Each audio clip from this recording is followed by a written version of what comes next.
తక్కువ సమయంలో ఎక్కువ ఇన్ఫర్మేషన్ తెలుసుకోవడమే స్మార్ట్ పీపుల్ చేసే పని. న్యూస్ పేపర్ లాంటి క్లారిటీ, న్యూస్ ఛానల్స్ కంటే క్వాలిటీ.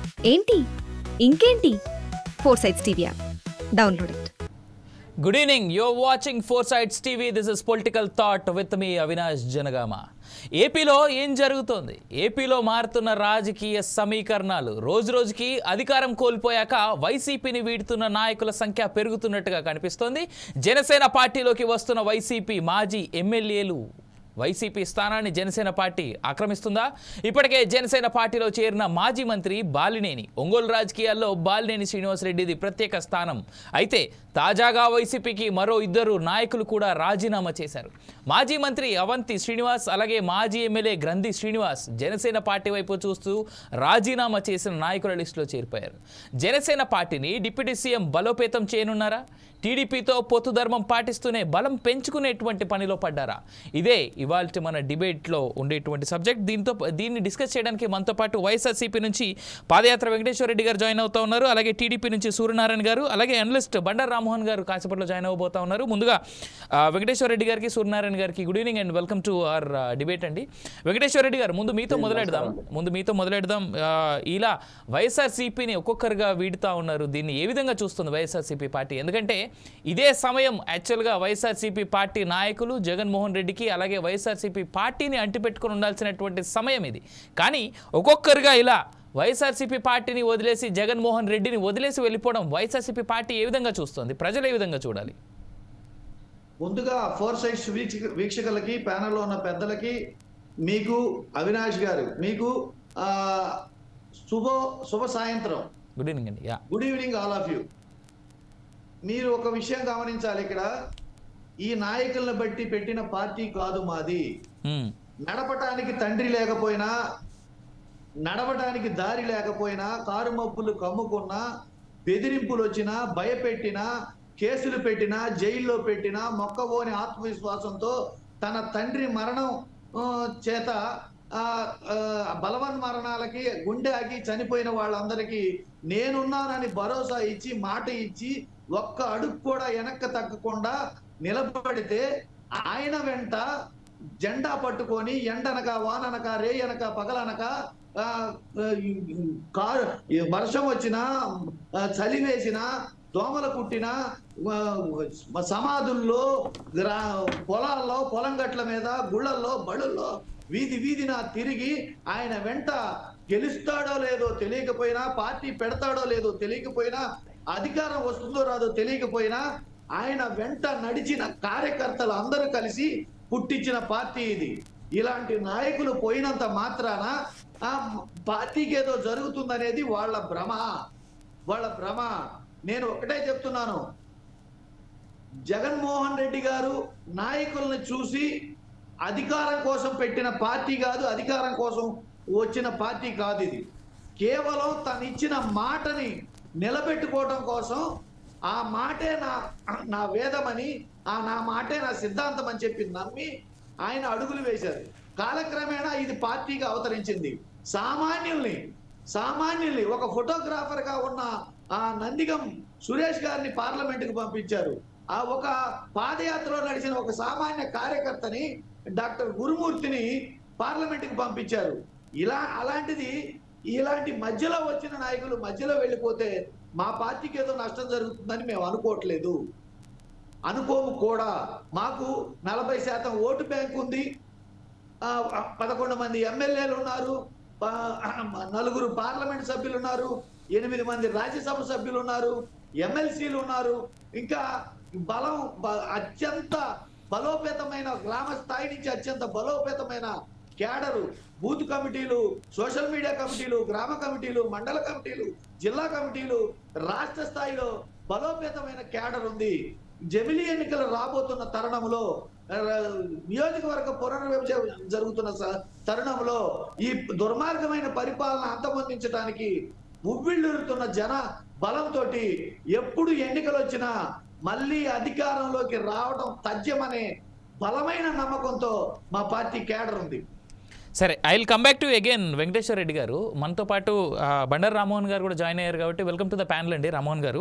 రైట్, సూర్యనారాయణ గారు మీరు చెప్పండి, ఇప్పుడు ఈ జరుగుతున్నటువంటి పరిణామాలు ఏపీలో, ఇప్పుడు వెంకటేశ్వర రెడ్డి గారి మాట మనం విన్నాం ఆల్రెడీ, మీరు ఎలా చూస్తున్నారు? అసలు టీడీపీ పార్టీ దీన్ని ఏ విధంగా చూస్తుంది? ఎందుకంటే పెద్ద ఎత్తున జాయినింగ్స్ జనసేన వైపే కనిపించేలాగా ఆస్కారం అయితే కనిపిస్తూ ఉంది. మరి దీన్ని టీడీపీ ఎలా చూస్తుంది? అంటే పొత్తు ధర్మంలో భాగంగానే మీరు పాటిస్తారా దీన్ని?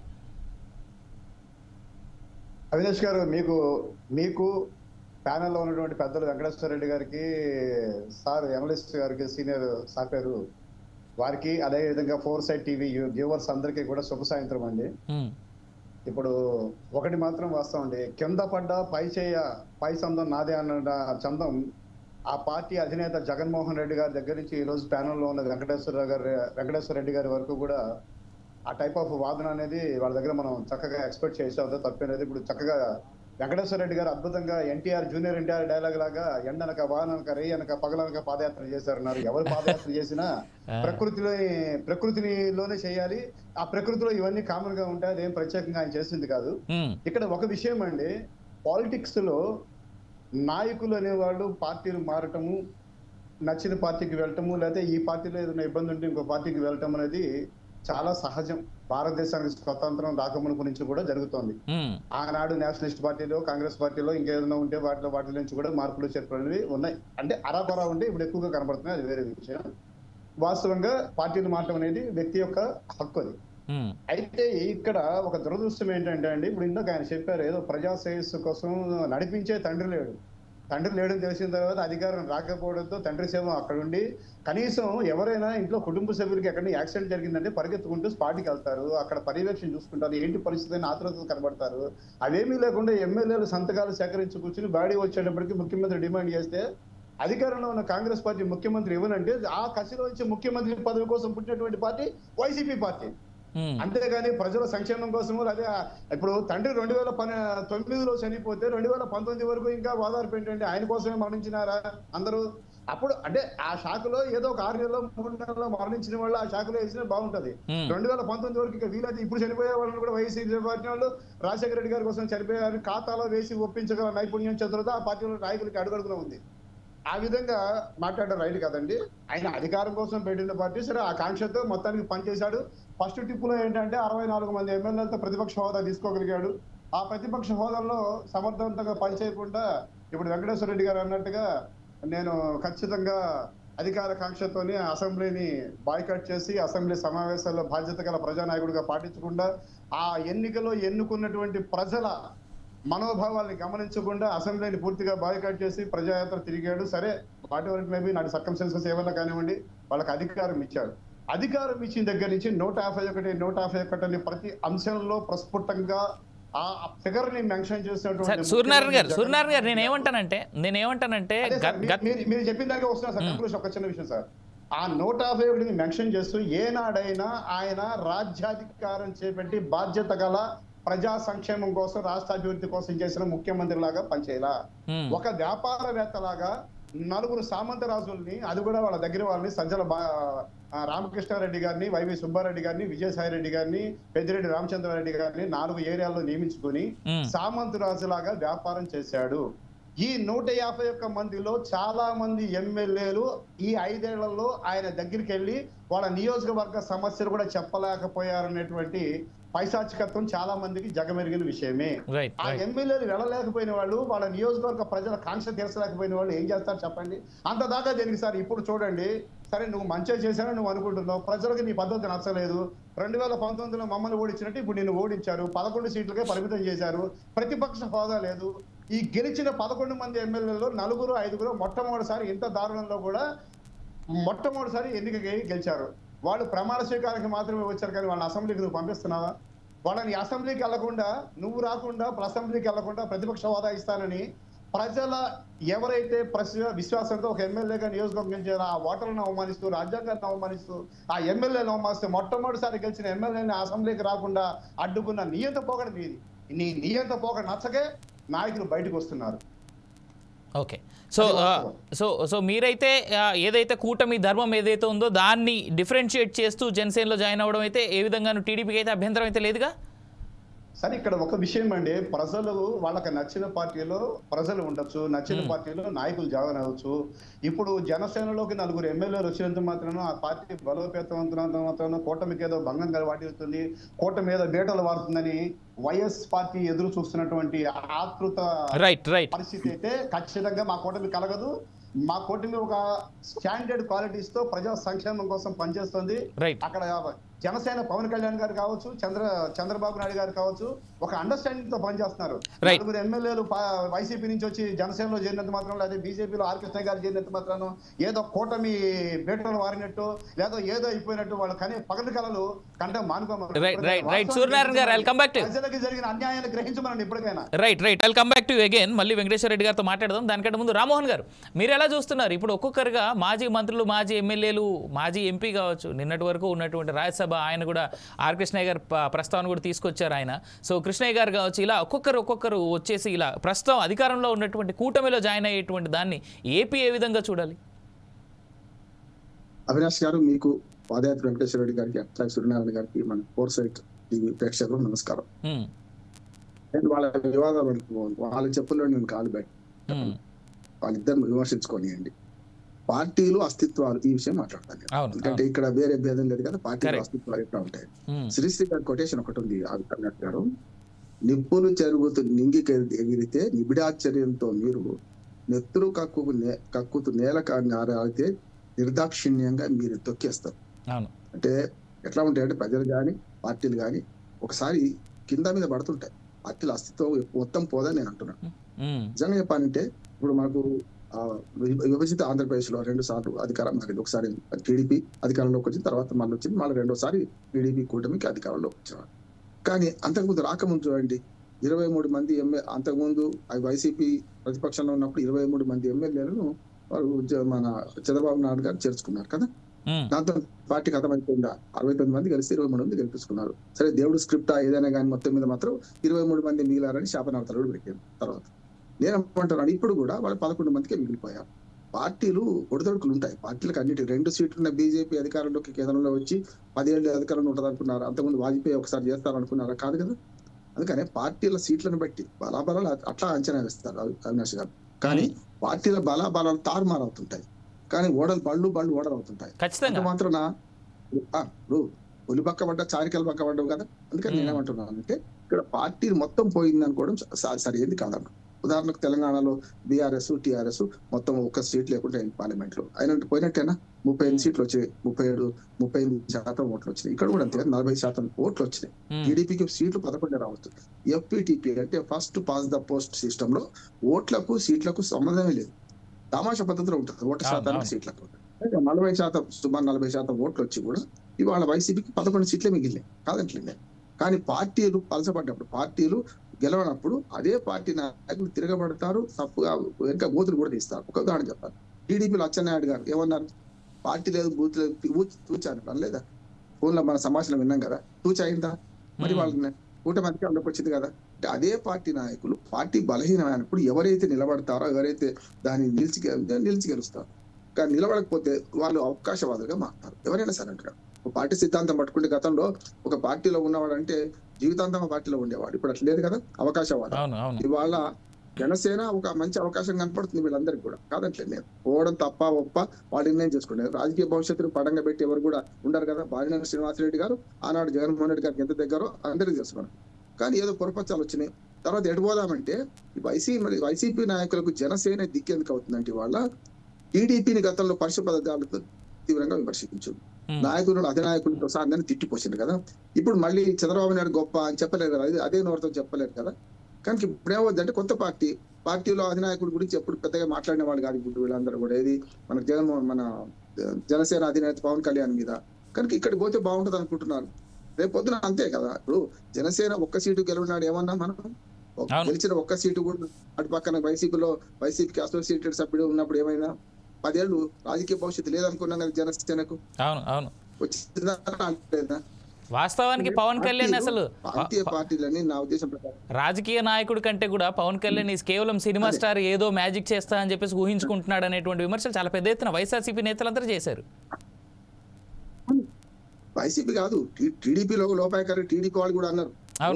ఆనాడు మనకు మొట్టమొదటి 2014లో కూటమిలో లేకుండా కూటమిలో ఉండి మన వాళ్ళు పోటీ చేయాలి జనసేన. అప్పుడు మొట్టమొదటి ఎవరితో చేశారు వారు పవన్ కళ్యాణ్ గారు మొట్టమొదటి రాజధాని రైతుల గురించి చేశారు. ప్రత్యేక హోదా గురించి లేకపోతే విభజన హామీల అమలు గురించి బీజేపీతో వ్యతిరేకమయ్యారు. కానీ ఫస్ట్ బీజేపీతోనే, తర్వాత రైతుల సమస్య రాజధాని రైతుల సమస్య మీద టీడీపీతో దూరమయ్యారు. కానీ నేనేమంటున్నానంటే ఆనాడు ఇదే టీడీపీ నాయకులు ఇదే బీజేపీ నాయకులు పవన్ కళ్యాణ్ అనలేదా? ఎన్ని మాటలు అన్నారు? రాకేష్ స్టార్ అని వీళ్ళు బహిరంగంగా ఆయన పనికిరాడు, రాజకీయాలకి పనికిరాడు అన్నారు కదా. వాళ్ళు రాకేష్ స్టార్ అంటే వీళ్ళు రాజకీయాలకు పనికిరాదు, ఇవాళ రేపు ఈ పార్టీలు మూడో పార్టీగా ఉండదే అన్నారు. అంటే రెండు హేమాహేమి పార్టీలు కొట్లాడుతున్నప్పుడు అటు వైసీపీ ఎట్లాగూ మన కాంగ్రెస్ మునిగిపోయింది, వైసీపీ వర్సెస్ టీడీపీ ఉన్నప్పుడు మూడో పార్టీకి స్థానం లేదన్న. ఏమైంది మరి ఇప్పుడు ఇవాళ వచ్చే 100% స్ట్రైక్ రేట్ తోనే ఆయన వచ్చారు కదా. అందుకని నేను ఏమంటున్నానంటే పార్టీలు పలచబడ్డప్పుడు, పార్టీలు నష్టపోయినప్పుడు అదే పార్టీలోని వాళ్ళు వ్యతిరేకం చేస్తారు. నేను అచ్చెన్నాయుడు విధానం చెప్తున్నా, Balineni Srinivas right. I'll come back to Rammohan గారు ఒకసారి. తమ తమ నిలవులు మిత్రుడు శత్రువు కదరా, పార్టీల అస్తిత్వం మునిగిపోద్దని ఒక సంఘటన వల్ల, ఒక ఎన్నికలు ఓడిపోవడం వల్ల, ఒక ఎన్నికలు గెలవడం వల్ల మొత్తం పార్టీలు గ్రూపు మార్చిపోతాయని అబద్ధం అవుతుంది. కానీ దాన్ని బట్టి మొత్తం పార్టీ పోయింది అని వైసీపీ అనడానికి లేదు, టీడీపీని కూడా అనడానికి వీల్లేదు, వీళ్ళ జనసేనను కూడా అనడానికి వీల్లేదు. జనసేన ఒక మార్గంగా కనపడుతుంది వీళ్ళకి ఇప్పుడు. అదే అవుతుంది. Right. I'll come back to again. Venkateswara Reddy గారు మీరు విన్నారు, ఇందాక సూర్యనారాయణ గారి మాటలు విన్నారు, అలాగే రామ్మోహన్ గారి మాటలు కూడా విన్నారు. వెంకటేశ్వర రెడ్డి గారు మీరు ఏం చెప్తారు? అసలు వాస్తవానికి అవంతి శ్రీనివాస్ గారు ఆయన రిజైన్ చేసేటప్పుడు ఒక ఇంట్రెస్టింగ్ మాట చెప్పారు. 5 ఏళ్లుగా వైసీపీలో కార్యకర్తలు చాలా ఇబ్బంది పడ్డారు అంటూ ఒక మాట చెప్తూ ఆయన బయటికి వెళ్ళిపోయారు. దీన్ని వైఎస్ఆర్సీపీ పార్టీ ఏ విధంగా చూస్తుంది? ఎందుకంటే మాజీ మంత్రి ఆయన. వైసీపీ కార్యకర్తలు ఇబ్బంది పడ్డ మాట వాస్తవం. ఆ కార్యకర్తలను ఇబ్బంది పెట్టింది ఈ ఎమ్మెల్యేలు ఎండనగా వాననగా మేము పనిచేసి కార్యకర్తలు 9 ఏళ్లుగా మేము పనిచేసి కార్యకర్తలుగా మేము ఉంటే స్థానికంగా అధినాయకుడిని కలవద్దని రూల్స్ పెట్టింది ఈ స్థానికంగా ఎమ్మెల్యేలే.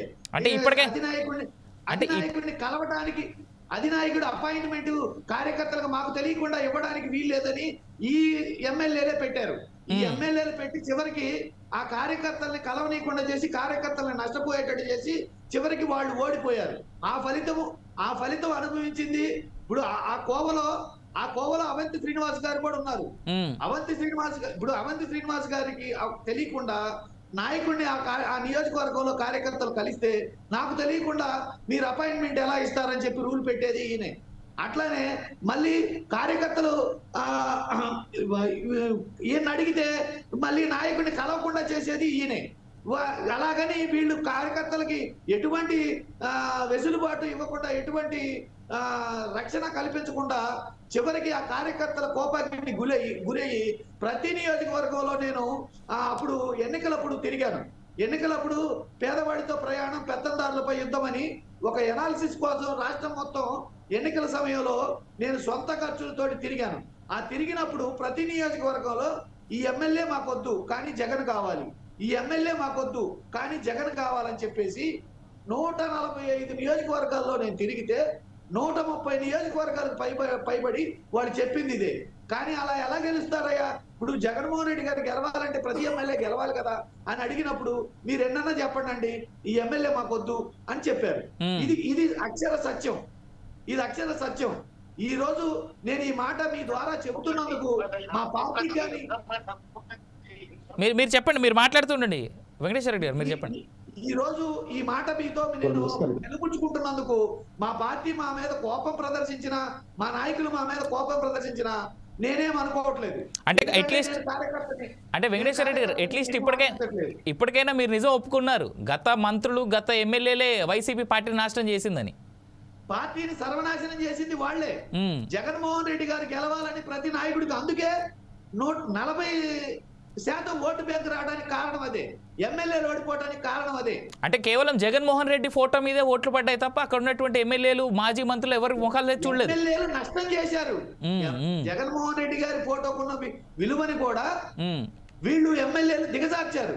రైట్ రైట్ రైట్ దిగజార్చి వీళ్ళు మళ్ళీ జగన్మోహన్ రెడ్డి గారి మీద నాకు అపాయింట్మెంట్ లేదని వంకలు చెప్తున్నారు. ఒక సీఎం గారిని కలిసిన అపాయింట్మెంట్లు ప్రతి ఒక్కరికి డేటా ఉంది. ఏ ఎమ్మెల్యే ఎన్నిసార్లు కలిశాడో నన్ను అడగండి, నేను చెప్తా. ఎంత మంది కలిశారు, ఎవరు కలవలేదో చెప్పమనండి. Right right Venkatesh. ఇంకొక మాట ఇక సత్యనారాయణ గారి మాటకు నేను సమాధానం చెప్పాలి. సూర్యనారాయణ గారు సూర్యనారాయణ గారు సంక్షేమానికి ఒక స్టాండర్డ్ పద్ధతిలో మేము కట్టుబడి ఉన్నాం కాబట్టి మళ్ళీ మాకు అధికారం వచ్చింది, మేము స్టాండర్డ్ గా ప్రజా సంక్షేమం కోరుకుంటున్నారు. ప్రజా సంక్షేమం కోరుకోవటం అంటే 750 మెడికల్ సీట్లు అమ్మడమా? ప్రజా సంక్షేమం కోరుకోవటం అంటే 6,000 కోట్లకు పైగా విద్యుత్ ఛార్జీలు పెంచడమా? ప్రజా సంక్షేమం కోరుకోవటం అంటే మాటిచ్చిన సూపర్ 6 ఎగరవేయడమా? ప్రజా సంక్షేమం కోరుకోవటం అంటే 100కు పైగా ఆడబిడ్డల మాన ప్రాణాలు పోగొట్టుకుంటే వాళ్ళని కనీసం కాపాడలేకపోవటమా? ప్రజా సంక్షేమం అంటే ఈ 6 నెలల కాలంలో ఆ ప్రభుత్వం చేసిన రైడ్లోనే 1,00,000 టన్నులకు పైగా రేషన్ బియ్యం విదేశాలకు తరలించడమా? ప్రజా సంక్షేమం అంటే ఆ హాస్టల్లో తల్లిదండ్రులు లేని పిల్లలకి భోజనం కూడా లేకుండా చేయటమా? ప్రజా సంక్షేమం అంటే గోరుముద్ద ఎగరగొట్టడమా? ప్రజా సంక్షేమం అంటే ప్రజా వైద్యశాలలో మందు బిళ్ళలు కూడా లేకుండా చేయటమా? ప్రజా సంక్షేమం అంటే ఫీజు రింబర్స్మెంట్ ఎగరగొట్టడమా? ప్రజా సంక్షేమం అంటే రాజీవ్ ఆరోగ్యశ్రీ ఎగరగొట్టడమా? మీరు ఒకసారి గమనించి చూడండి. సంక్షేమం పూర్తిగా తొంగలో తొక్కి ప్రజా సంక్షేమం కోరుకుంటున్నామని వాళ్ళు చెప్తున్నారు. అందుకే వాళ్ళు పెట్టిన తీర్మానం, కేంద్ర ఎన్డీఏ ప్రభుత్వం పెట్టిన తీర్మానం, జమిలీ ఎన్నికలకి మేము సై అంటే రాష్ట్రంలో టీడీపీ ఎందుకు భయపడుతుందో మాకు అర్థం కావట్లేదు. రైట్, చాలా క్వశ్చన్స్ అడిగారు మీరు, చెప్పగానే ఒక మాట అంటూ చాలా క్వశ్చన్స్ అడిగారు. నాకు తెలిసి సూర్యనారాయణ గారు మీ దగ్గర సమాధానం ఉన్నాయో లేదో చెప్పాలి, ఎందుకంటే దీనికి రామ్మోహన్ గారు కూడా సిద్ధంగానే ఉన్నట్టున్నారు సమాధానం చెప్పడానికి. సూర్యనారాయణ గారు మీ దగ్గర సమాధానం ఉందా? నాకు తెలిసి చాలా క్వశ్చన్స్ అడిగారు. ఇప్పుడు సూపర్ 6తో మొదలుపెట్టి ఆయన నిన్నటి వరకు జరిగినటువంటి కాకినాడ ఇవాళ జరిగినటువంటి వెంకటేశ్వర రెడ్డి గారు పూర్తిగా తాడేపల్లి ప్యాలెస్ ని పక్కాగా ఫాలో అవుతున్నారు. చక్కగా స్క్రిప్ట్ ని మంచిగా అద్భుతంగా అప్పచెప్పారు. ఒకటండి, దొంగ అంటూ పోకరించడం అనేది ఆ పార్టీకి వెనతో పెట్టిన విజయ జగన్మోహన్ రెడ్డి గారి దగ్గర నుంచి ఎక్కడికైనా. ఇవాళ రేషన్ బియ్యం అక్రమంగా విదేశాలకి ఏ పోర్టు నుంచి జరిగింది, ఏ ఎమ్మెల్యే దానికి పూర్తిగా నిబద్ధుడై ఉన్నాడు, అన్ని కూడా బయటకు వస్తున్న టైంలో ఈ వచ్చిన 6 నెలల్లో రాష్ట్రంలో అరాచకత్వం నుంచి, విధ్వంసం నుంచి రాష్ట్రాన్ని ఊపిరి పోసుకునేట్టుగా వ్యవస్థల్ని సరిదిద్దడంతో పాత్ర చేస్తున్నటువంటి ప్రభుత్వం అవన్నీ తను చేసినవన్నీ 8 సార్లు విద్యుత్ ఛార్జీలు ఎవరు పెంచారో ప్రజలకు తెలుసు. అందుకునే 11 స్థానాలు ఇచ్చారు. 8 సార్లు విద్యుత్ ఛార్జీలు పెంచడం కూడా విద్యుత్ కొనుగోళ్లలో అదానీ గారితో కలిసి ఎవరు చేశారో మొన్న బయటకు వచ్చినప్పుడు పార్టీలో ఏ నాయకుడు దాన్ని గట్టిగా అఫెండ్ చేయలేకపోయారు. ఆ విషయం కూడా ప్రజలకు తెలుసు. అందుకే 11 ఇచ్చారు. 11 ఇచ్చినా నువ్వు నాకు మొండి పట్టుతో రాజ్యాంగం ప్రకారం 10% సీట్లు కూడా లేనప్పుడు ప్రతిపక్ష హోదా రాదని తెలిసినా సమాజానికి వచ్చి నీ బాధ్యతగా శాసనసభ్యుడిగా నీ ప్రజలకి, నీ 11 మంది ఎమ్మెల్యేల ప్రజల పక్షాన శాసనసభలో కూర్చుని అంశాల మీద మాట్లాడే దమ్ము లేక ప్రతిపక్ష హోదా ఇస్తే వస్తాను అంటూ రాని దానికోసం వెలికిపెట్టి తప్పించుకొని వెన్ను తిప్పి పారిపోయిన పిరికివాడు అని ప్రజలకు తెలుసు. అలాగే ఇవాళ సూపర్ 6 పథకాలు అన్నారు. అన్నా క్యాంటీన్లు 5 రూపాయలు అన్నం పెట్టడం చేతకాక మూసేసింది నువ్వు. 5 రూపాయలతో మృష్టాన్న భోజనం పెట్టి 3 పూటల పేదల కడుపు ఆకలి తీరుస్తున్న ప్రభుత్వం మాది.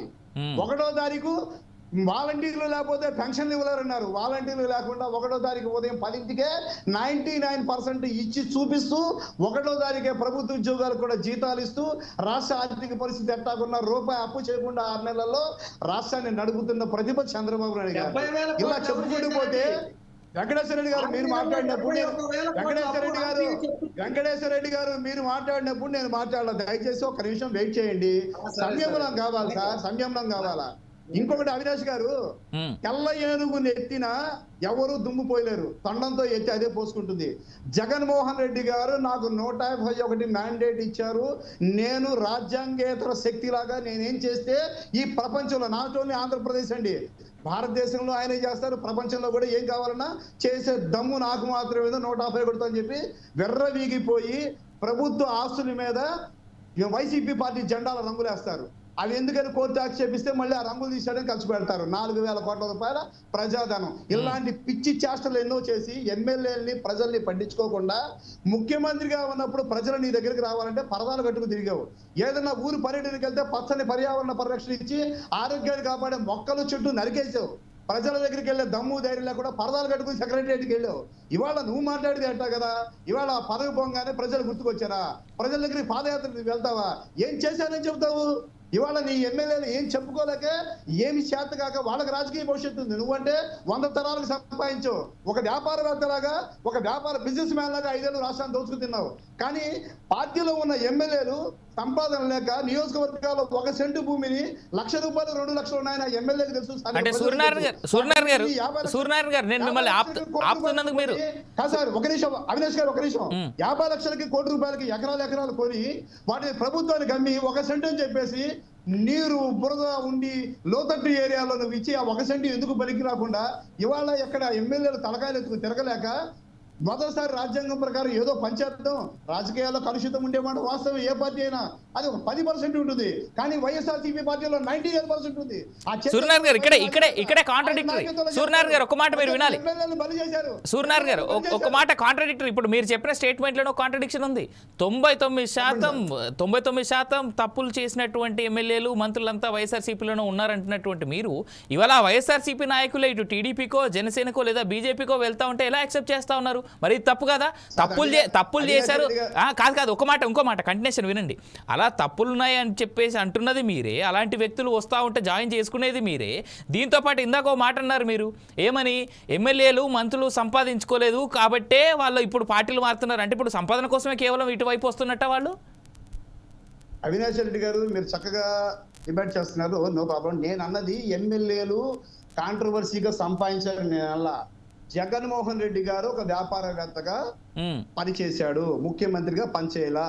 4 సామంత రాజులను వైవి సుబ్బారెడ్డి గారు, సజ్జల రామకృష్ణారెడ్డి గారు, విజయసాయి రెడ్డి గారు, పెద్దిరెడ్డి రామచంద్రారెడ్డి గారు 4 ఏరియాలు రాసిచ్చి వాళ్ళని ఇన్ఛార్జిగా వేసిన మాట వాస్తవమే. వాళ్ళు 4 ఈయన కలిసే రాష్ట్రాన్ని దోచారు. ఎమ్మెల్యేలు ఎక్కడ ప్రజా పరిపాలనలో కానీ వాళ్ళ గోడు విన్న నాదుడు లేడు 5 ఏళ్లలో. వాళ్ళు నియోజకవర్గ ప్రజలకు సమాధానం చెప్పుకోలేకపోయారు. కానీ వాళ్ళు తెలియక చేసినా ఏం చేసినా ఆ నియోజకవర్గాల్లో 5 ఏళ్ల పరిపాలనకి వాళ్ళు బాధ్యులయ్యారు. అంతేగాని అక్కడ ఎమ్మెల్యేలని మంత్రుల్ని సంపాదించుకోలేదు నేను అలా. వాళ్ళు దొంగలు వాళ్ళని ఎలా తీసుకుంటావు నేను అలా. ఈ పరిపాలన అంతా కేవలం జగన్మోహన్ రెడ్డి గారు ఒక్కరే చేశారు. ఆయనకి 4 సామంతరాజులు మాత్రమే పనిచేశారు. మిగిలిన వాళ్ళందరినీ నోరు మీద వేలేసి మౌనంగా కూర్చోబెట్టారు. రైట్, దీనికి సమాధానం రాజకీయ భవిష్యత్తు కోసము వాళ్ళు ప్రత్యామ్నాయాలు ఎదుర్కొంటున్నారు. రైట్, దీనికి సమాధానం ఒకసారి రామ్మోహన్ గారి దగ్గర నుంచి విందాం. ఆ ప్రత్యామ్నాయం ఎదుర్కొంటున్నారు, అది కాదేమో వెంకటేశ్వర రెడ్డి గారికి చెప్పమనండి. రైట్, దీనికి సమాధానం ఒకసారి రామ్మోహన్ గారి దగ్గర నుంచి విన్న తర్వాత అప్పుడు వెంకటేశ్వర రెడ్డి గారి దగ్గరికి వెళ్దాం. ఆ తర్వాత సూర్యనారాయణ గారి దగ్గరికి వస్తాం మళ్ళీ. సార్ రామ్మోహన్ గారు మీరు వింటానే ఉన్నారు రెండు పార్టీల నాయకుల దగ్గర నుంచి ఉన్నటువంటి మాటలు. మీరు ఎలా చెప్తారు సార్, ఏం చెప్తారు? అంటే పార్టీలు శాశ్వతం కాదు, కానీ పార్టీల నాయకులు అయితే ఎట్లా మారుతున్నారంటే రకరకాలుగా. ఇప్పుడు కదా, ఇప్పుడు వాళ్ళు వాళ్ళ పార్టీలో ఉంటే మంచి వాళ్ళు, వేరే వాళ్ళ పార్టీలో పోతే చెడ్డవాళ్ళు అవుతున్నారు. అట్లాగే ఇప్పుడు పార్టీ నాయకులు ఎవరైతే ఉన్నారో వాళ్ళు కరెక్ట్ అయినప్పుడు సరైన నాయకుడు నడిపిస్తే ఇట్లాంటి జరగవు కదా అంటున్నాడు వెంకటేశ్వర రెడ్డి గారు. ఉన్నారు వాళ్ళందరూ ఇట్లాంటి చేశారు, వాళ్ళు రానివ్వలేదు వాళ్ళే అని. అందుకని ఒక సామెత ఉంది, మనకు పద్యం కూడా ఉంది, తనయ్య చెడుగైన తల్లి తప్పు, తనయుడు చెడుగైన తండ్రి తప్పు, శిష్యుడు చెడుగైన గురువు తప్పు అని. ఇవాళ పార్టీ అధినాయకుడు వాళ్ళని అట్లా ఎందుకు తయారు చేశారు? పార్టీ అధినాయకుడు వాళ్ళు కంట్రోల్ చేయాలి కదా వాళ్ళందరూ. ఇక్కడ కూడా అంటున్నారు. అందుకని ఇవాళ అంతేందుకు సార్, ఇప్పుడు మన సీఎం రమేష్, సుజనా చౌదరి వాళ్ళు ఏ పార్టీ నుంచి ఏ పార్టీకి పోయారు? ఈడీ దాడులు అవన్నీ భయపడే కదా అక్కడికి పోయింది. అంటే వీళ్ళందరూ స్వార్థపడు. మనకు అర్థమవుతుంది ఏంటంటే ఈ ఎమ్మెల్యేలు ఎంపీలు పార్టీ ఫిరాయించే వాళ్ళందరూ కూడా ప్రజాద్రోహులు అంటున్నాను. అంటే పార్టీ మారడం వాళ్ళు అంటలేదు నేను. అంటే ఏ పార్టీ అధికారంలోకి వస్తే ఆ పార్టీలో చేరుతారు, అందులో మళ్ళీ పెత్తనం చెలాయిస్తారు. మళ్ళీ కార్యకర్తలు అంటే పాదయాత్ర వెంకటేశ్వర రెడ్డి గారు కష్టపడుతున్నారు, సూర్యనారాయణ గారు కష్టపడుతున్నారు. వాళ్ళ నెంబర్ ఎప్పుడు వస్తుంది, వాళ్ళ పదవులు ఎప్పుడు వస్తాయి? రావు. ఇట్లా మారుతుంటారు. అంటే ఎప్పుడు ఫిరాయింపుదారుల వల్ల ఆనాడు టీడీపీ నుంచి వైసీపీ పోయినప్పుడు కార్యకర్తలు నష్టపోయారు, వైసీపీ నుంచి టీడీపీ పోయినప్పుడు కార్యకర్తలు నష్టపోతారు కదా. అంటే వీళ్ళు ఎప్పుడు పల్లికి మోసే బోయిలాగానే ఉండాలి, వాళ్ళు మాత్రం అధినాయకులు కావాలి. మనం నాయకుడిని మెచ్చుకోవడం కాదు, నాయకుడిని మెచ్చుకోవడం అంటే రాజకీయ పార్టీలన్నీ కూడా ప్రైవేట్ ఆస్తులుగా మారిపోయింది అవినాష్ గారి. మనం ఇంకో మాట లేదు.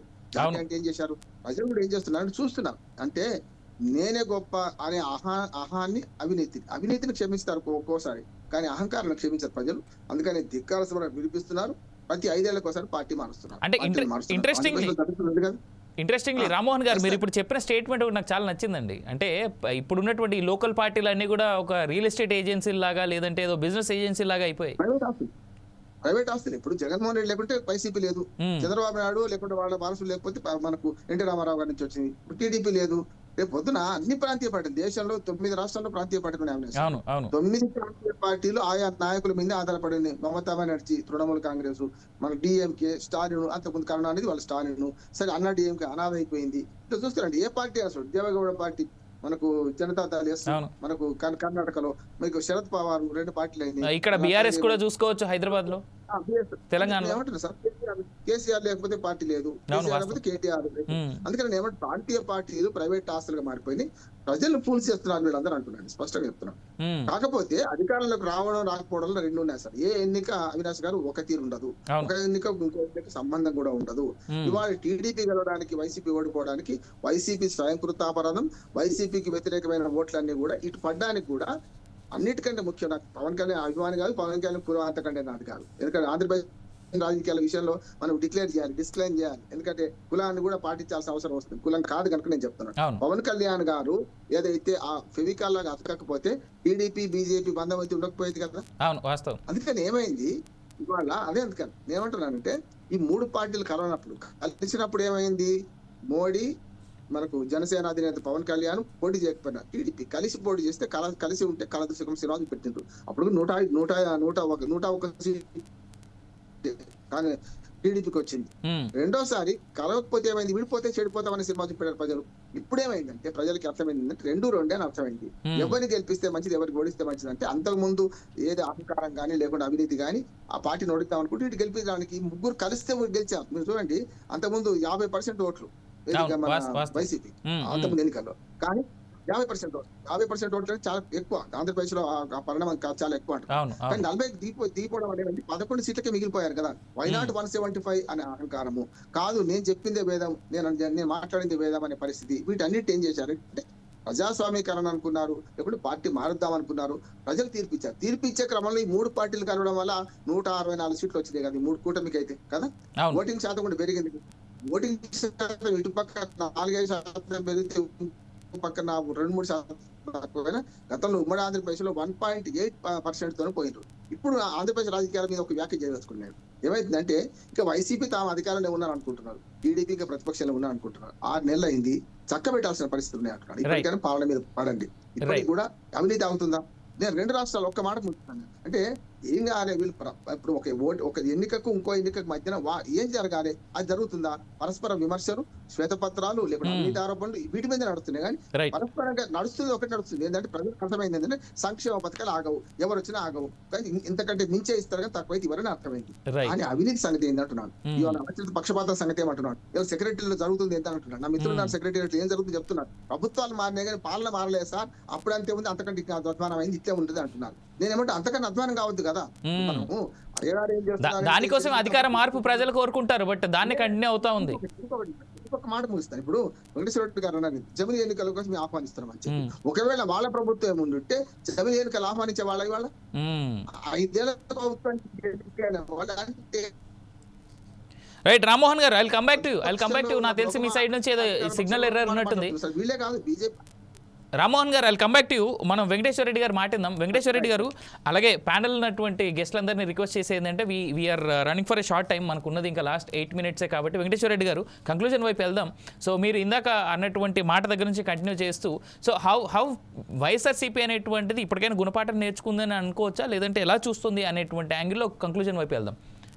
ముందుగా సూర్యనారాయణ గారు 2 పాయింట్లు చెప్పారు. భయము, జగన్మోహన్ రెడ్డి గారు భయస్తుడని, లేదు ఒక వ్యాపార సంస్థలాగా నడిపారని. ఆ 2 పాయింట్కి ఆన్సర్ చెప్తానండి. మేము భయపడితే ఒక్క సీటుతో మొదలయ్యి సింగిల్ గా పోటీ చేసి అధికారంలోకి వచ్చాం. మళ్ళీ ఇప్పుడు మేము సింగిల్ గా పోటీ చేస్తామని చెప్పి ధైర్యంగా చెప్తున్నాం. మీరు ధైర్యవంతులు కదా. మీరు కూటమి 40 ఏళ్ల చరిత్ర కలిగిన తెలుగుదేశం పార్టీ, భారతదేశాన్ని 2 సార్లు పరిపాలించిన 3వ సారి పరిపాలిస్తున్న బీజేపీ పార్టీ, 15 సంవత్సరాల నుంచి రాజకీయాల్లో ఉంటా ఉంటామని చెప్పిన జనసేన పార్టీ మీకు ఇప్పుడు అధికారంలో 124 సీట్లు ఉన్న మీ పార్టీ మీకు మళ్ళీ మేము ఏ ఒక్కరైనా సరే టీడీపీ కావచ్చు, జనసేన కావచ్చు, బీజేపీ కావచ్చు, మీకు దమ్ముంటే మొత్తం ఏపీలో మొత్తం స్థానాల్లో పోటీ చేసే సత్తా ఏ ఒక్క పార్టీకైనా ఉందా? మీకు ఆ ధైర్యం ఉందా? ఆ ప్రశ్నకి సమాధానం చెప్పమానండి. అది అట్ట వదిలేయండి. ఇంకొక విషయము, బిజినెస్ అంటున్నారు. ప్రభుత్వ పాఠశాలలో బడులలో పిల్లలకు సాక్స్ ఇచ్చి, బూట్ ఇచ్చి, యూనిఫామ్ ఇచ్చి, బెల్ట్ ఇచ్చి, గవర్నమెంట్ స్కూల్లో వసతులు కల్పించి, ఐఫెల్ ఇచ్చి, టోఫెల్ ఇచ్చి, ఐబీ కరికులం ఇచ్చి, సిబిఎస్ఈ ఇచ్చి, ఇంగ్లీష్ మీడియం ఇచ్చి, ప్రతిరోజు గోరుముద్ద నాణ్యమైన భోజనం పెట్టి వాళ్ళు స్కూల్కి వస్తున్నారా రావట్లేదా అని ఒక వాలంటీర్ని పెట్టి చెక్ చేస్తే దాన్ని వ్యాపారం అంటారా? వాళ్ళు మాకు 10 ఏళ్ల పిల్లలు మాకు ఓట్లు వేస్తారా? దాన్ని వ్యాపారం అంటారా? మీరు ప్రభుత్వ వైద్యశాలల్లో అన్ని వసతులు కల్పించి ఉచితంగా వైద్యం చేయడం వ్యాపారమా? సంక్షేమ హాస్టల్లో తల్లిదండ్రులు లేని పిల్లలకు నాణ్యమైన భోజనం పెట్టడం వ్యాపారమా? మీరు విద్యుత్ ఛార్జీలు 1000 కోట్లు పెంచడం, మరి మెడికల్ సీట్లు అమ్ముకోవడం, స్టీల్ ప్లాంట్ అమ్మేయడం, మరి ఉద్యోగస్తులు తీసేయడం, పెన్షన్లు 3 లక్షల పైగా పెన్షన్లు అనేక కారణాలతో రద్దు చేయడం, వీటిని ఏమంటారో మరి వాళ్ళే చెప్పాలి. రైట్. సో ఫైనల్గా వైఎస్ఆర్సీపీ అయితే ఈ పార్టీలు మారుతున్నటువంటి విధానాన్ని ఏ విధంగా చూస్తుంది? ఆ వైపుగా కంక్లూడ్ చేయండి సార్. పార్టీలు మారడం అనేది పెద్దలు రామ్మోహన్ రావు గారు చెప్పినట్టు పార్టీలు మారడం అనేది ఇప్పుడు కాదు, స్వతంత్రం వచ్చినప్పుడు దగ్గర నుంచి. ప్రతి రాజకీయ పార్టీ ఏం చెబుతుందంటే ఈ సూట్ కేసులోనే పారాసీట్లో కూర్చున్న మేము ఇక క్షమించో, మేము చేర్చుకోము అని ప్రతి రాజకీయ పార్టీలు డైలాగులు చెప్తాయి. అవును, వెంటనే చేర్చుకుంటాయి. ఇది పార్టీ మా ఒక్క పార్టీయే కాదు, ఇప్పుడు స్వతంత్రం వచ్చిన దగ్గర నుంచి పరిపాలిస్తున్న అన్ని ప్రభుత్వాలు, అన్ని పార్టీలు చేసిన పనులే ఇవి. రైట్. థ్యాంక్ యూ సూర్యనారాయణ గారు. Let's head for the conclusion. ఎలాగో వెంకటేశ్వర రెడ్డి గారు 2 క్వశ్చన్స్ ఇంట్రెస్టింగ్గా అడిగారు, దానికి సమాధానం చెప్పేసి మీరు కంక్లూజన్ వైపు వెళ్తే బాగుంటుంది. మా అధినాయకులు పక్కన పెట్టి వెంకటేశ్వర రెడ్డి గారు వస్తే రాష్ట్రం మొత్తం నా సొంత ఖర్చుతో కారులో ఆయన తీసుకెళ్తా, వాళ్ళు స్కూళ్ళల్లో తెచ్చిన మార్పులు గొప్పలేంటో ప్రజలతో, విద్యార్థుల తల్లిదండ్రులతో చెప్పిస్తా. సుమారుగా 8,000 స్కూళ్లు వాళ్ళ దైవలో మూతపడ్డాయి. జనవరి 1వ తారీఖు జాబ్ క్యాలెండర్ అన్నారు, ఒక డిఎస్సి పోస్ట్ చేయలా. రేపు మా కూటమి ప్రభుత్వం ఒక 15 రోజుల్లో మెగా డిఎస్సి 17,000 ఉద్యోగాలు వేయడానికి రెడీగా ఉంది. గతంలో కూడా ట్రాక్ రికార్డు తెలుగుదేశం పార్టీ మాత్రమే సుమారుగా 1,75,000 టీచర్ ఉద్యోగాలు 11 డిఎస్సీలు వేసి ఇచ్చింది. స్కూళ్ళకి చంద్రబాబు గారు సైకిల్ కూడా ఇచ్చారు ఆడపిల్లలకి. అలాగా కూడా శానిటరీ నాప్కిన్స్ ఎన్నో ప్రయత్నం చేశారు. ఇప్పుడు వీళ్ళ స్థాయిలో చేసింది ఏంటంటే స్కూళ్ళని మిక్సింగ్ పేరుతో ప్రపంచ బ్యాంక్ నిధులను వాడుకోవడం కోసం స్కూళ్ళని మార్చేసి కొన్ని 7,000 నుంచి 8,000 స్కూళ్లు రద్దు చేసి సుమారుగా 10 లక్షల మంది పేద విద్యార్థులని బడికి చదువుకి దూరం చేసిన ఘనత వాళ్ళది. జగనన్న గోరుముద్ద కన్నా నాణ్యమైన విద్య డొక్కా సీతమ్మ గారి పేరు మీద, అన్నపూర్ణమ్మ గారి పేరు మీద బ్రహ్మాండంగా వారం రోజులు మెనూ ఇస్తున్నారు. వెంకటేశ్వర రెడ్డి గారికి వస్తే స్కూల్లో మధ్యాహ్నం భోజనంలో కమ్మని భోజనం నేను ఆయనకి పెట్టిస్తా దగ్గరుండి. ఆయన కోరుకున్న నియోజకవర్గానికి నేను వస్తా, ఆయన కోరుకున్న స్కూల్కి నేను వస్తా.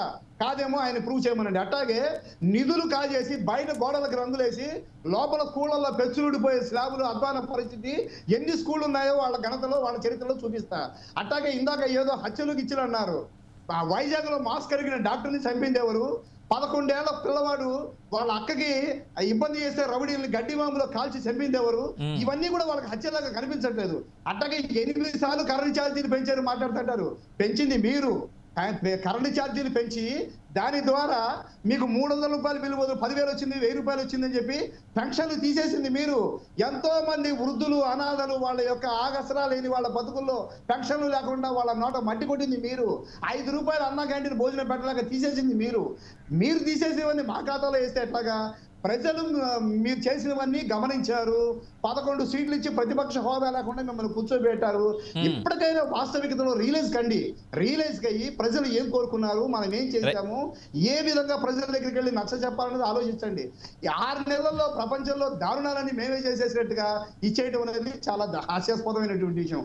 అట్లాగే దమ్ముంటే పోటీ చేయమన్నారు. ఒక మంచి కార్యక్రమం జరిగేటప్పుడు భావజాలం కలిసిన నలుగురు కలిసి పనిచేయటం సనాతనంగా వస్తున్న సాంప్రదాయం. రాష్ట్రాన్ని మీ ప్రభుత్వంలో రాష్ట్రం మీ ప్రభుత్వంలో వెంకటేశ్వర రెడ్డి గారు sir conclude Venkateswara Reddy garu, Suryanarayana garu conclude we have very less time conclude, ఎందుకంటే ఇంకా మళ్ళీ రామ్మోహన్ గారు మాట్లాడాలి. నేను వెంకటేశ్వర రెడ్డి గారికి సమాధానం నేను చెప్పక్కర్లా, చరిత్ర చెబుతుంది. తెలుగుదేశం పార్టీ సింగిల్ గానే ఉమ్మడి రాష్ట్రంలో ఉన్నప్పుడు 294 సీట్లలో 25 సీట్లు మాత్రమే కాంగ్రెస్ కు వచ్చి ప్రతిపక్ష హోదా కూడా లేకుండా ప్రజాభిమానంతో గెలిపించిన టైంలో నాడు పిసిసి అధ్యక్షుడిగా ఉన్న రాజశేఖర రెడ్డి గారు ప్రతిపక్ష హోదాగా లేకుండా సభానాయకుడిగా ఉండలేక చిన్నతనంతో పి జనార్దన్ రెడ్డి గారిని సభానాయకుడిని చేసిన విషయాన్ని వెంకటేశ్వర రెడ్డి గారు గుర్తుపెట్టుకోవాలి. Right, on that note Suryanarayana గారు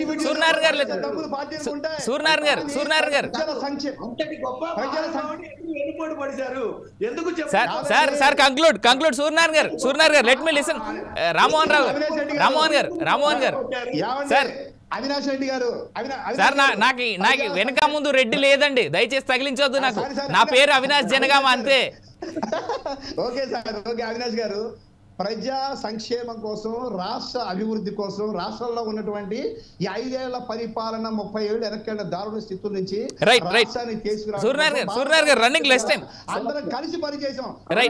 రైట్ ఆన్ దట్ నోట్ సీట్లు పోటీ చేసే దమ్ము ఉన్నది. రైట్ రామ్మోహన్ గారు మీరు చెప్పండి సార్. ఇప్పుడు ఇద్దరు మాట్లాడినారు. ఒక మాట చెప్తాను అవినాష్ గారు, వాళ్ళ ఛాలెంజ్లు అట్లున్నాయి. ఇద్దరు నిజమే చెప్తున్నారు, అర్ధ సత్యాలు అసత్యాలు చెప్పిన ఇద్దరు నిజమే చెప్తున్నారు. ప్రజలకు అర్థమైంది ఎవరు అబద్ధం చెప్తున్నారు, ఎవరు నిజం చెప్తున్నారు. నేనేమంటున్నానంటే 6 నెలలు మాత్రమే అయింది, హనీమూన్ పీరియడ్ అయిపోయింది. ఇక్కడ నుంచి పరిపాలన మొదలు పెట్టండి, 5 ఏళ్ల దాకా ఆగండి. జమిలీ ఎన్నికల మీద ఆశ పెట్టుకోకండి, జమిలీ ఎన్నికలు జరగవు. జమిలీ ఎన్నికల మీద ఆశ, రేపు పొద్దున్న ఎన్నికలు వచ్చినట్టు మళ్ళీ ఆరోపణలు చేసుకోకండి. నాది పాలన మీద దృష్టి పెట్టి గతంలో పొరపాటు చేయడం అనేది వాళ్ళు పక్కన పెట్టి ప్రతిపక్షాలు ఉంచింది కదా, మీరు ఆ పొరపాటు చేయకండి, మంచి పరిపాలన చేయండి. గతంలో భిన్న విధానాలు ఇద్దరు ప్రకటించిన దాని మీద ఒకరి మీద ఒకరు విమర్శ చేసుకుంటున్నారు. అదే విధానాన్ని మీరు కూడా పాటిస్తే మీకు అధికారులు తమ స్టాండ్స్ మీద ఉంటారేవు. అధికారంలోకి వచ్చిన ఒక మాట, అధికారం రాకముందు ఒక మాట మాట్లాడుతున్నారు. ఎన్నికలు ఇంత సులభంగా రావు. 4.5 ఏళ్ళు మంచి పొద్దుంది, పొలం ఉంది. ఈ 4.5 ఏళ్ళు మంచిగా పరిపాలిస్తే మళ్ళీ టీడీపీని గెలిపిస్తారు. తప్పు చేసిన అనుకోండి, ఇంకో పార్టీ ఆల్టర్నేటివ్స్ ఉంటారు. ఎవరు వస్తారో మనకి రాముడు ఎవరు ఆకాశుడు ఎవరు చెప్పలేం కదా. 5 ఏళ్ల తర్వాత ఏం జరుగుతుందో కాదు. ఈ 4.5 ఏళ్ళు మంచి పరిపాలన చేసుకొని కూటమి మంచి మన పేరు తెచ్చుకోండి. మన దానికి నిర్మాణాత్మక ప్రతిపక్షంగా వైసీపీ ఉండాలని కోరుకుంటున్నాం. రైట్, రామ్మోహన్ గారు చాలా ఇంటెలెక్చువల్గా చాలా క్లియర్గా చెప్పారు sir. However I would like to thank my panelist Venkateswara Reddy garu, అలాగే సూర్యనారాయణ గారు, రామ్మోహన్ గారికి థ్యాంక్ యూ అండి ఈ డిబేట్లో పాల్గొన్నందుకు. మన పొలిటికల్ థాట్లో మళ్ళీ ఇంకోసారి మరో డిబేట్లో మిమ్మల్ని కలిసేంత వరకు థ్యాంక్ యూ. సో ఇది ఇవాల్టి పొలిటికల్ థాట్. ఇక్కడ ఒక విషయం చాలా క్లారిటీగా అర్థం చేసుకోవాలి చూస్తున్నటువంటి వీక్షకులు, ఓటేస్తున్నటువంటి ఓటర్లు, అలాగే రాజకీయ నాయకులు. ప్రజలు ఎప్పుడూ ఒకవైపే నిల్చోరు, ప్రజలు వాళ్ళకు నచ్చిన వైపు నిల్చుంటారు. కానీ దానికి మనం ఏ విధంగా అడుగులు వేస్తున్నాం అనేటువంటిది రాజకీయ నాయకులు వేసే అడుగులను బట్టి ఉంటుంది. నిన్నటి వరకు పారాసైట్ అని పిలిపించుకోబడ్డటువంటి వ్యక్తి ఇవాళ అధికార పార్టీలో చేరగానే మంచివాడు అయిపోతాడా? ఈ ప్రశ్నకి సమాధానం ఆ పొలిటికల్ నాయకులు, ఆ పొలిటికల్ పార్టీలే చెప్పాలి. నిన్నటి వరకు రాకాసులు ఇవాళ మంచి వాళ్ళు అయిపోయి పార్టీలు మారుతూ ఉన్నారు. ఎవరి ఉన్నతి కోసం ఎవరు మారుతూ ఉన్నారు, ఈ విషయాన్ని ప్రజలు అర్థం చేసుకుంటా ఉన్నారు. రోజులు గడుస్తున్న కొద్దీ అర్థం చేసుకున్న నాడు ఓట్లు ఎవరికి వెయ్యాలి, ఎవరికి వెయ్యొద్దు అనే వైపుగానే ఉంటారు తప్ప పార్టీ మారాడు కదా అని ఓట్లేసి గెలిపించుకోరు. ఇది ఇవాల్టి పొలిటికల్ థాట్. నేను మీ అవినాష్ జనగామ, సైనింగ్ ఆఫ్.